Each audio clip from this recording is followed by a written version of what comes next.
বলতেছে আপনারা জানেন। তারপরে বিচার বিচার করতেই হবে খুনিদের বিচার কিন্তু এখনো দৃশ্যমান হয় নাই।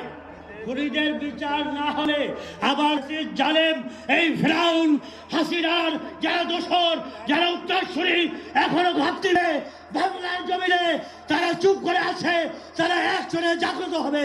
এজন্য এদেরকে ফাঁসির কাস্টে ঝুলাইতে হবে এবং দৃষ্টান্তমূলক শাস্তি দিতেই হবে। সবাই রাজি আছেন যে বলেন আল্লাহু আকবার। সংগ্রামী ভাইয়েরা আমার, আর একটা হয়েছে সংস্কারের কথা সবাই বলছে। সংস্কার ছাড়া কিন্তু কোনো নির্বাচন হতে দেওয়া যাবে না। এই সংস্কার লাগবে কি লাগবে না? না আগের মতো আমরা সেই নির্বাচন করব? তাহলে সংস্কার মাস্ট বি। প্রয়োজনীয় সংস্কার ছাড়া আমরা নির্বাচনে যাব না। কি আপনারা সবাই একমত কিনা বলেন? এই জন্য সংস্কার চাই এবং নির্বাচনে কোনো শক্তি, কোনো কালো টাকার মালিক কেউ দেখাবে, ক্ষমতা দেখাবে, লুটপাট করবে, মারপিট করবে, ওখানে আপনার গুন্ডামি করবে। এই গুন্ডামি আগামী নির্বাচনে কি আমরা নির্বাচন কেন্দ্রে করতে দেব কি দেব না? এই জন্য আমাদের শিশুরা প্রাচীরের ন্যায় ঐক্যবদ্ধ থেকে এটা প্রতিহত করতে হবে। কারা কারা রাজি আছেন? আল্লাহু আকবার বলেন। আমাদেরকে প্রতিহত করতেই হবে।